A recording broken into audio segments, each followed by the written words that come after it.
You need to gird your loins, grit your teeth, and press ahead with the cuts, because ultimately it will be better for your economy to do that.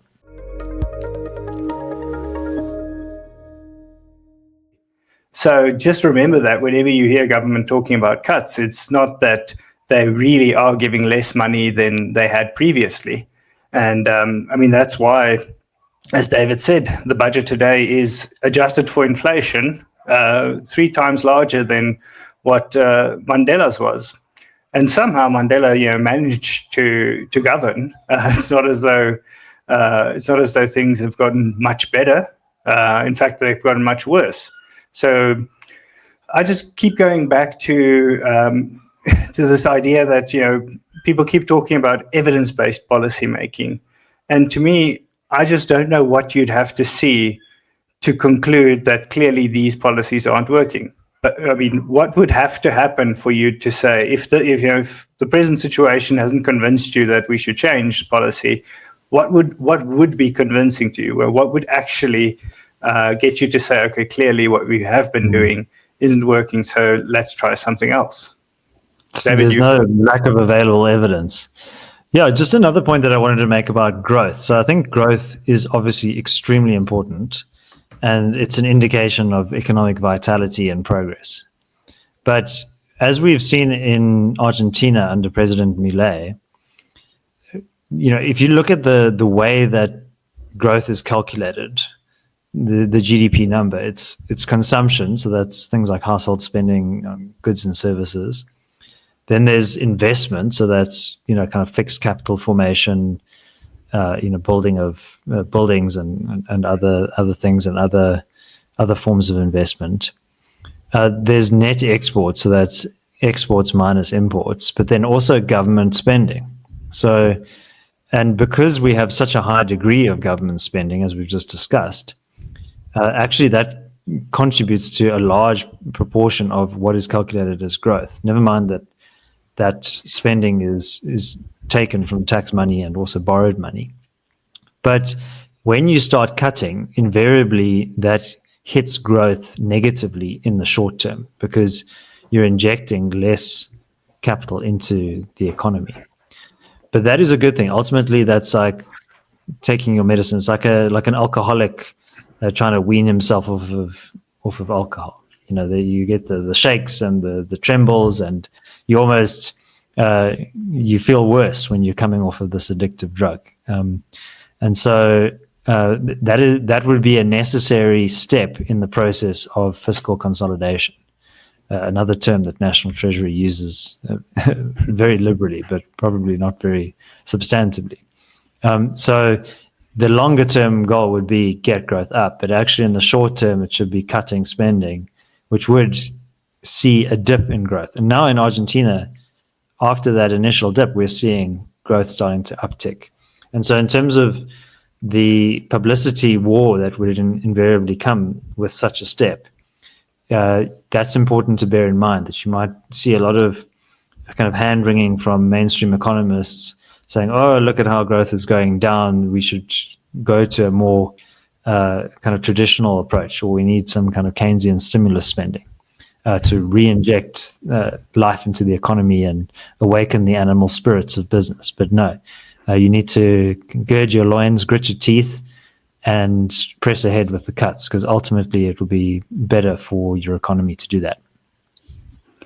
Yeah, and just seeing as you've invoked Keynes, not only his growth model, but also his name, people often forget, because governments, it's in their interest to forget that. But even the Keynesian model dictates that you spend money, or you invest into the economy. Governments should ramp up spending, run deficits when there's a downturn in economic activity. But once it turns up, you have to actually decrease and run a surplus. That's the Keynesian model. The Keynesian model is you should either balance the budget, or if there's something like a recession or something like that, then you can start increasing spending. And once you've sort of reverted back to the trend, then not is it you must start to run a surplus so that you can actually lower your debt.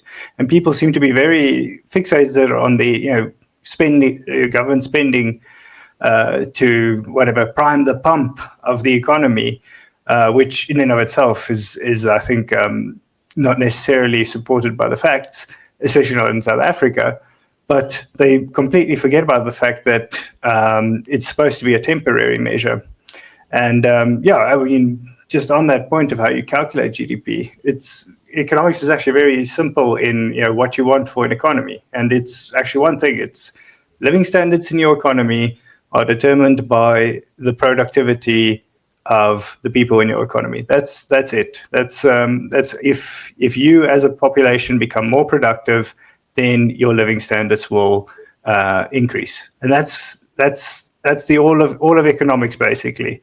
And you either have to become more productive by using technology, by improving processes, or by engaging in trade with other countries. But the point of an economy is to create more things and to use less resources to create them. That's the whole of economics. And whenever you look at budgets, whenever you look at policies, ask yourself, is this creating more things by using less inputs or not? And if it isn't, then it's a bad policy. Any last words from you, Martin? Yeah, no, just I think what we've seen in both discussions today is that fundamentally South Africa's problem is what you might describe as state centrism. This idea that unless the state is doing it, ultimately it's not worth doing. This idea that it's only good if Elon Musk invests in South Africa if he does this thing that serves the state's agenda, or does builds a road in lieu of the state building a road or whatever.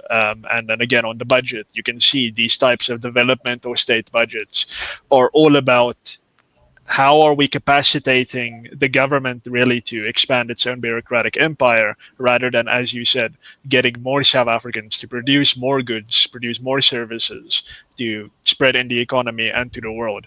That's certainly the erroneous mentality that we have, is developmental statism, a state-centric model of development, which it only works under really the most idyllic, perfect social circumstances, Japan, kind of South Korea, Norwegian countries.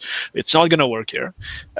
We must rather take the tried and tested method that has worked literally everywhere, every single time that it has been tried, and that is to have a free market economy, a deregulated, liberalized market that does not create nirvana on earth. It does not create a utopia, but it does lead to more economic activity. It does lead to more economic capacity for people to pull themselves up by their bootstraps.